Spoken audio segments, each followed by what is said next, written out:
Rusted. Hey, everybody! Hello and welcome to Midnight Who Blog Extra Edition. Well, aka Midnight Who Blog Extra, which is a little bit weird to say at times. Yes. But don't worry, just a name change. Nothing scary gonna happen, right? Same channel. Mostly. Mostly, but different name. Oh. So what are we talking about tonight? Well, recently we just watched the new Suicide Squad yes, movie that came out. We did. We finally watched it.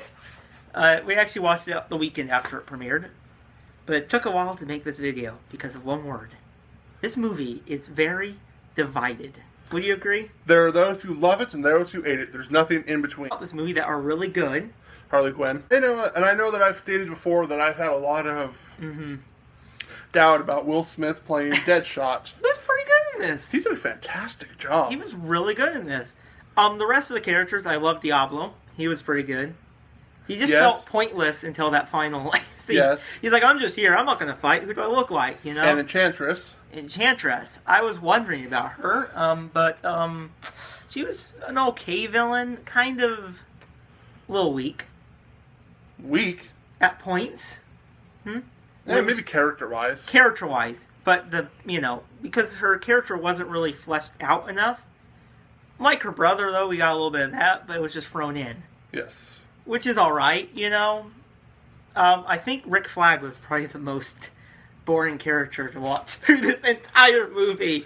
Most definitely. I'm like, can we just get rid of him?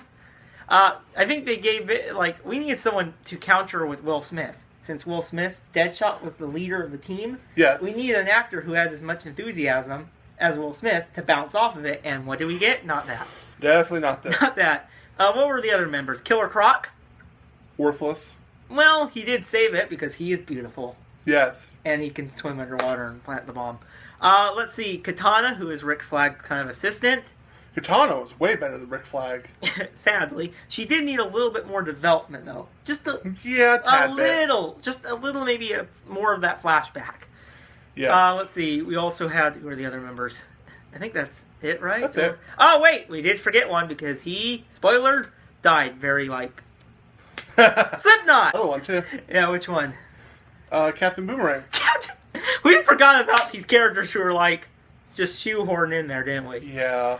Let's just talk. Slipknot, not very important character. Literally, shows up, dies. That's the movie. That's seriously, I think, the only reason. Okay, we need a DC character, not many people knew about, that we can kill like that. Who do you think, everyone? Slipknot! Oh, yeah, that's awesome. Captain Boomerang was...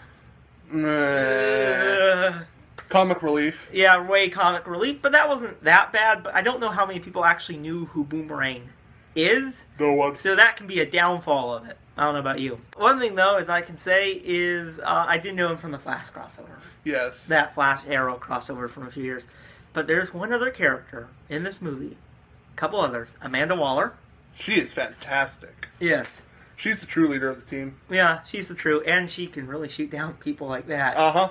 But there's also a person that I think the trailers tried to make you think he was the bad guy, and that's the Joker. Yes. The trailers did make it look like, oh yeah, the Joker's the bad guy. I didn't even know that the Enchantress was the bad girl.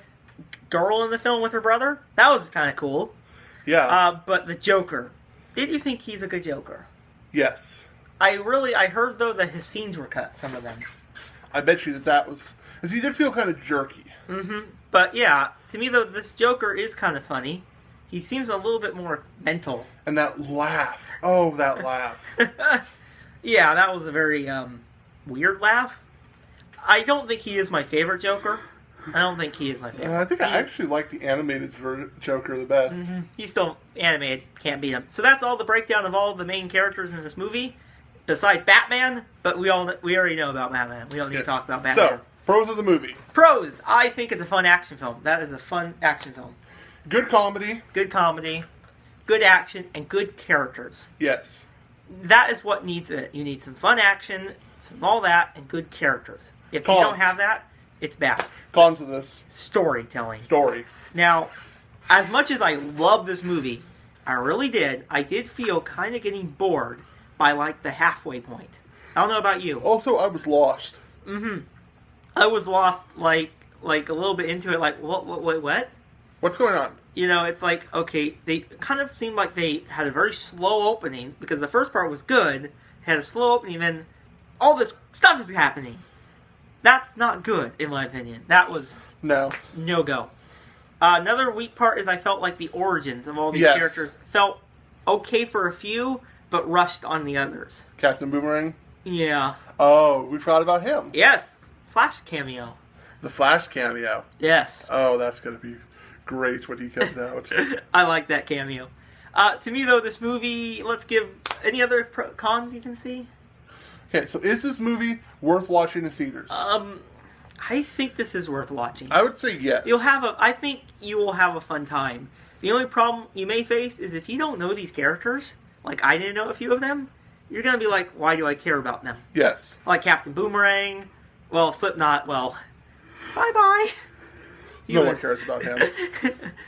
How many speaking lines did he have? 5. Yeah, 5. Let's get out of here. Okay, I'll go up the wall. Okay. Okay. I'm running away now. Okay, you're dead. Oh, yeah. Okay. Now, one thing I can say, I did remember a pro, I thought, was the Joker and Harley's relationship. Yes.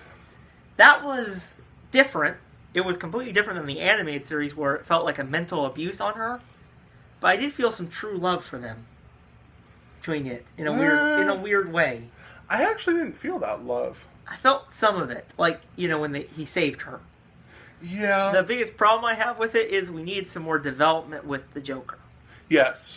You know, we needed some more development, you know what I mean? And the biggest thing I could say, Harley asked for an espresso machine. Yes. Out of anything in the world. What did she ask for? Espresso machine. And I think one of my other favorite scenes was with Deadshot and the, remember with his daughter? Yes. At the teaching her the Pythagorean Yes. theorem, and just like... And the daughter... like the assassination, if you're here. Uh-huh. That was perfect. That was perfect. So, let's give our final thoughts. I'll let you start. I give this movie a solid B. Mm-hmm. Well, it may not be the best movie ever. It was an extremely fun movie to go see, and you're going to have a good time. Now, I saw this movie twice. The first time I saw it, I didn't really think it was very good. For a reason which you could probably guess why. Audience members. Yeah, the people in the audience. But I saw it a second time, and it was a pretty good film. It was filled with action. Some of the action felt like a little bit for me.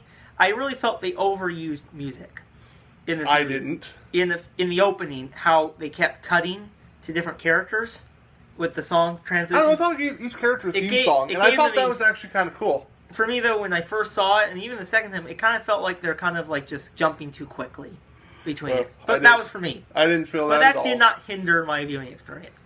I really did enjoy the Joker, and I loved the Harley origin story, how it was kind of very much tied to the animated series. That was good. I think, though, it's a fun, solid action film. And I enjoyed it a little bit better than Batman v Superman. Yes. Even though this one had some weaker story plots, I say. But it's not as bad as Batman v Superman because it was obvious with the editing. This movie still had some editing problems, I think, more or less by the scenes they cut. But it wasn't as obvious or as menacing as the Batman v Superman where they just jumped to the scene and you're like, what's going on? So yeah, I think I'm going to give it a solid B. So that's it for DC films this year. Yes. So let's round them out. What did you think of DC this year? Do you think it was a very triumphant year or was it their downfall? Or should we just wait on this? Wait. Let's just say you might Let's see just this video. It needs its own video, don't you agree? Yeah. So expect that video very soon because we're going to talk about DC films. Versus Marvel, even. Mm-hmm. But what? But we can't do Marvel yet because we still have one more movie. Yes. Doctor Strange. Oh, I can't wait. Should be good, hopefully. Doctor Strange has always been one of my favorites. So that's it. That's our review of this movie. We hope you enjoyed it too, and tell us down in the comments below if you liked it. Yes. Because we kind of want to know. I'm the Watcher. And I'm the Professor, and we'll see you next time on Midnight Who Extra. Signing off. Have a fantastic day.